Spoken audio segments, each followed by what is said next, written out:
Assalamualaikum warahmatullahi wabarakatuh. Waalaikumsalam warahmatullahi wabarakatuh. Kami dari kelompok 3 mata kuliah manajemen proyek sistem informasi akan mempresentasikan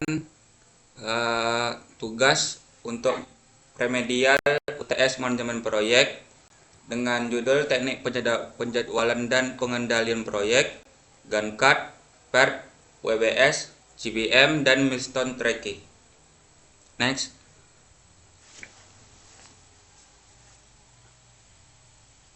Latar belakang. Dalam dunia pengembangan sistem informasi, keberhasilan sebuah proyek tidak semata-mata ditentukan oleh kualitas hasil akhirnya saja, tetapi juga oleh bagaimana proses dapat pengelolaan proyek itu sendiri dijalankan. Sebuah sistem yang dirancang dengan baik pun dapat berakhir gagal apabila proyek yang menanggulanginya tidak dikelola secara terstruktur, melampaui batas anggaran, melebihi tenggat waktu, atau melenceng dari ruang lingkup yang telah disepakati. Lanjut, rumusan masalah. Apa yang dimaksud dengan Gantt chart dan bagaimana penerapannya dalam proyek sistem informasi? Yang kedua, bagaimana PERT digunakan untuk memperkirakan waktu penyelesaian proyek? Ketiga, apa peran WBS dalam mendefinisikan dan mengorganisasi pekerjaan proyek? Yang keempat, bagaimana CPM membantu manajer proyek mengidentifikasi jalur kritis? Yang kelima, itu tracking mengapa penting dalam pengendalian proyek. Keenam, bagaimana kelima metode tersebut diterapkan dalam satu studi kasus yang terintegrasi. Tujuan di sini adalah untuk menjelaskan konsep dan teori dari diagram Gantt chart, PERT, WBS, GPM, dan milestone tracking. Kedua, menganalisis fungsi dan keunggulan masing-masing metode. Ketiga, menunjukkan penerapan metode-metode tersebut melalui studi kasus pembangunan sistem informasi akademik. Keempat, memberikan wawasan kepada mahasiswa mengenai praktik manajemen proyek yang baik. Lanjut. Yang pertama, Gantt chart. Gantt chart adalah satu alat visualisasi jadwal proyek yang berbentuk diagram paling tua sekaligus paling populer yang masih digunakan hingga saat ini. Ditemukan oleh Henry L. Gantt pada sekitar tahun 1910-an. Diagram ini menyajikan daftar pekerjaan beserta durasi pelaksanaan dalam format diagram batang horizontal yang mudah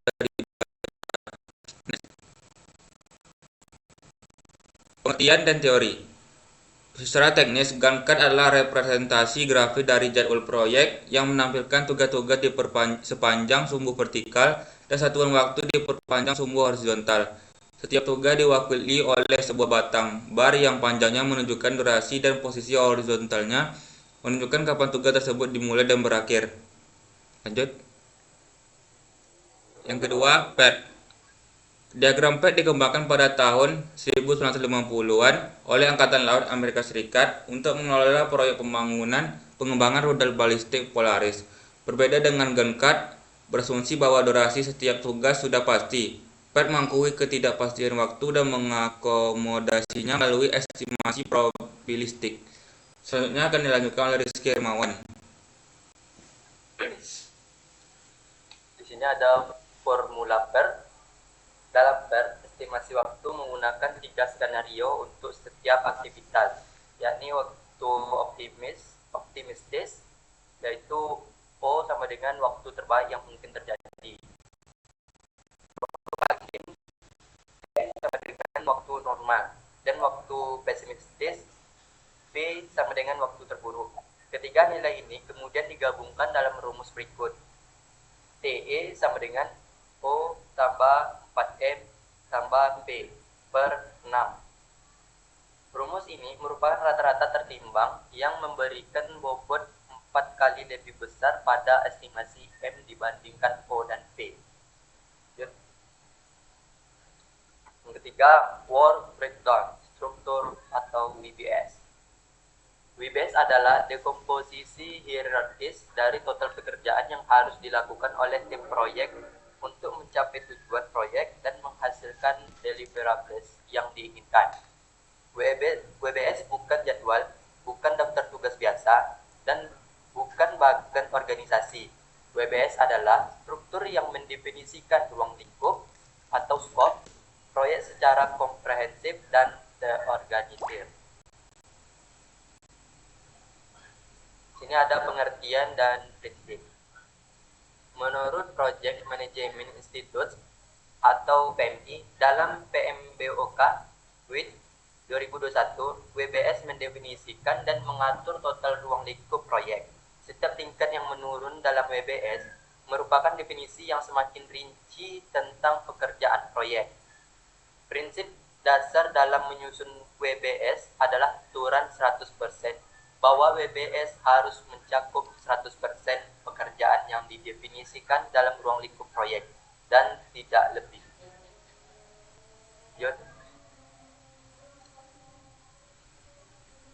Nah, di sini yang keempat ada Critical Path Method atau CPM.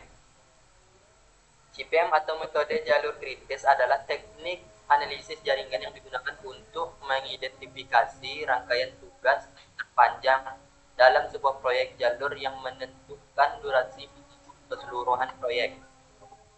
Tugas yang berada pada jalur kritis ini tidak memiliki kelonggaran waktu atau float nol, sehingga penundaan pada tugas manapun di jalur ini akan langsung berdampak pada keterlambatan proyek secara keseluruhan.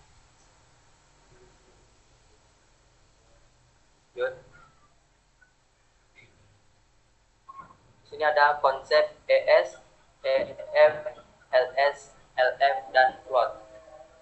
Perhitungan CPM dilakukan melalui dua langkah, forward pass untuk menghitung earliest start atau ES dan earliest finish atau EF, serta backward pass untuk menghitung latest start atau LS dan latest finish LF.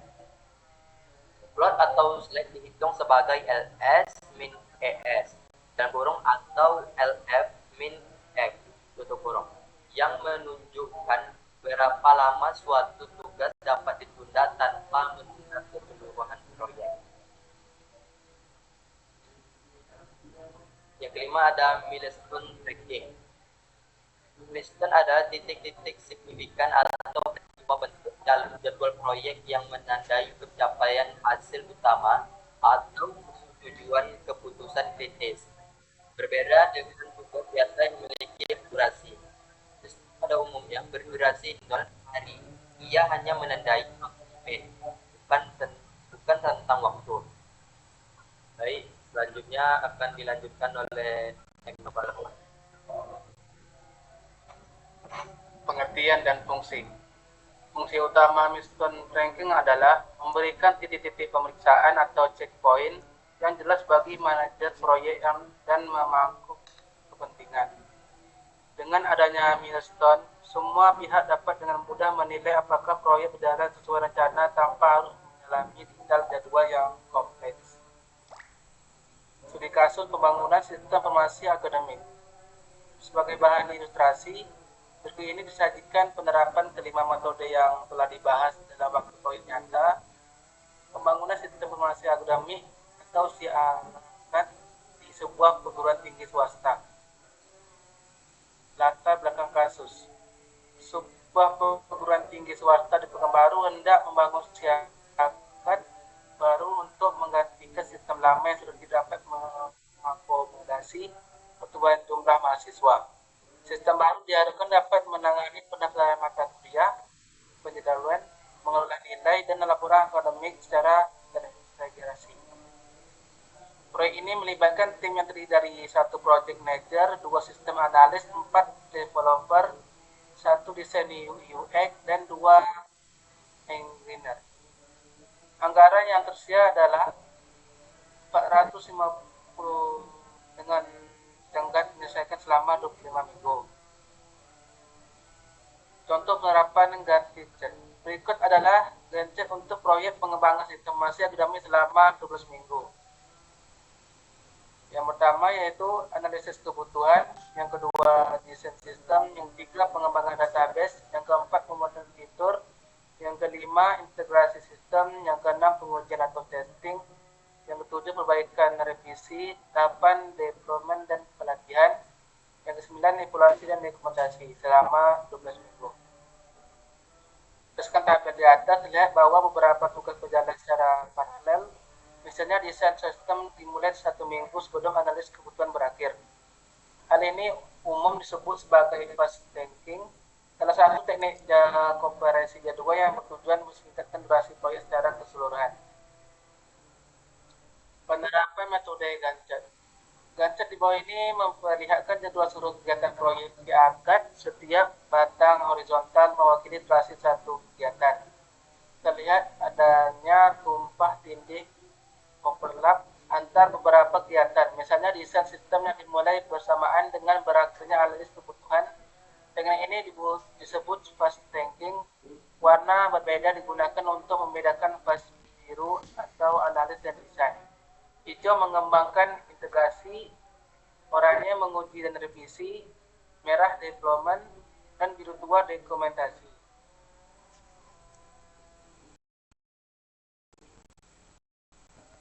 Tabel perhitungan tahap situasi kami yaitu yang pertama kegiatan analis kebutuhan, yang ke B desain sistem, yang ke C desain database, yang mengembangkan fitur, yang ke E integrasi, yang F testing dan QA, yang G development. Dari tabel di atas, total durasi yang diharapkan untuk jalur A, B, D, E, F, G adalah 4 tambah 5 tambah 8 tambah 3 tambah 3 17 tambah 2 yaitu 25,17 minggu yang dibulatkan menjadi sekitar 26 minggu sebagai target penyelesaian proyek. Penerapan metode PET, diagram jaringan PET di bawah ini memvisualisasikan alur ketergantungan antara aktivitas beserta implementasi durasi. E di lingkaran merah menunjukkan aktivitas pada jalur kritis. A, B, D, E, F, G yang terlambat akan menunjukkan penyelesaian proyek. Total durasi jalur kritis adalah 4 tambah 5 tambah 8 tambah 3 tambah 3,17 tambah 2 25,7 minggu 26 minggu. Aktivitasnya desain database berwarna biru karena bukan bagaimana jalur kritis yang memiliki per 1 minggu. Selanjutnya akan dibaca oleh Ferdi Cahyono. Baiklah, di sini ada tabel WBS. Yang pertama ada instansi proyek, yang kedua ada studi kelayakan dan definisi ruang lingkup, yang kemudian ada perencanaan, terus ada jalur proyek, anggaran, pengembangan, desain sistem, implementasi, pengujian dan penutupan. WBS di atas membagi seluruh pekerjaan proyek jadi 5 fase besar, yang masing-masing kemudian dipecah menjadi paket-paket kerja yang lebih spesifik. Pendekatan ini memudahkan penugasan, tanggung jawab, estimasi biaya, dan pemantauan kemajuan proyek. Kemudian ada penerapan metode. WBS digunakan di awal proyek untuk mendefinisikan, dan mengorganisasi semua pekerjaan yang diperlukan. Dari WBS diperoleh lebih dari 40 paket kerja yang terbagi dalam 5 fase utama. WBS inilah yang kemudian menjadi dasar bagi semua perencanaan berikutnya.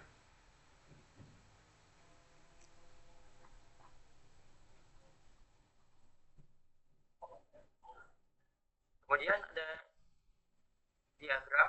Diagram berikut menggambarkan struktur hierarki work breakdown struktur atau WBS proyek diangkat. Tingkat pertama yang merupakan proyek secara keseluruhan, kemudian dipecah di dalam inisiasi, perencanaan, pengembangan, pengujian, dan penutupan.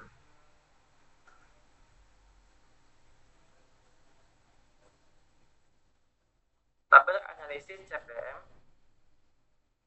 berdasarkan tabel jalur kritis proyek adalah A ke B ke C ke D ke E ke F ke G dengan total durasi 25 minggu.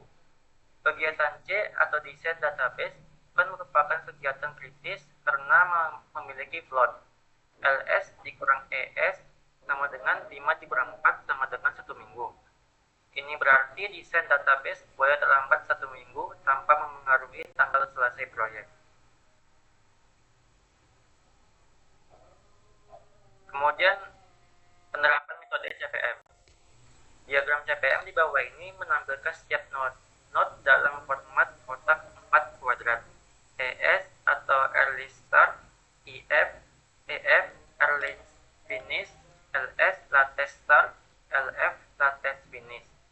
Node merah adalah aktivitas kritis atau float sama dengan 0 yang tidak boleh terlambat. Node abu-abu atau C ada desain database, memiliki float 1 minggu. Panah merah tebal menandai jalur kritis A ke B, ke D, ke E, ke F, ke G dengan total durasi proyek 25 minggu.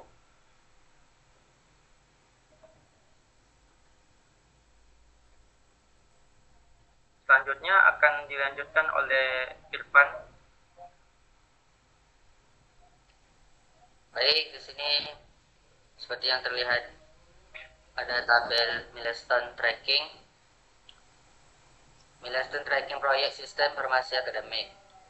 Dari tabel di atas terlihat bahwa dari 6 milestone yang telah melewati tanggal target, 2 diantaranya mengalami keterlambatan, yaitu selesainya database dan check of UAT. Kondisi ini harus segera dianalisis penyebabnya agar milestone go live tidak ikut terlambat. Lanjut, penerapan metode milestone tracking. Diagram milestone tracking di bawah ini menggambarkan posisi dan status setiap milestone pada garis waktu proyek. Berlian hijau menandakan milestone selesai tepat waktu. Berlian oranye menandakan keterlambatan minor atau M3 database selesai terlambat 2 hari. Dan berlian merah menandakan keterlambatan signifikan atau M5 UAT sign off terlambat 4 hari. Berlian biru muda atau M6 go live menandakan status mendatang. Terlambatan pada M3 dan M5 menjadi sinyal peringatan dini yang mendorong manajer proyek mengambil tindakan korektif. Lanjut. Kombinasi kelima metode ini terbukti efektif dalam menjaga proyek tetap berada pada jalurnya. Proyek Siakat berhasil diselesaikan dalam waktu 26 minggu. 1 minggu melebihi target karena penundaan UAT. Namun masih dalam batas toleransi anggaran. Lanjut. Kesimpulannya, berdasarkan pembahasan yang telah dilakukan, dapat disimpulkan bahwa metode Gantt chart, PERT, WBS, CPM, dan milestone tracking memiliki peran yang berbeda namun saling melengkapi. Dalam proses perencanaan dan pengendalian proyek, Gantt chart berfungsi untuk menampilkan jadwal proyek secara visual sehingga mudah dipahami. PERT digunakan untuk memperkirakan waktu menyelesaikan kegiatan dalam kondisi yang mengandung ketidakpastian. WBS membantu menguraikan pekerjaan proyek menjadi bagian-bagian yang lebih terstruktur. CPM berperan dalam menentukan jalur kritis yang mengaruhi durasi keseluruhan proyek. Sedangkan milestone tracking digunakan untuk memantau pencapaian tahapan-tahapan penting selama proyek berlangsung. Baik, kembali ke moderator lagi. Terima kasih atas perhatiannya. Sekian presentasi dari kelompok kami. Kami akhiri. Wassalamualaikum warahmatullahi wabarakatuh.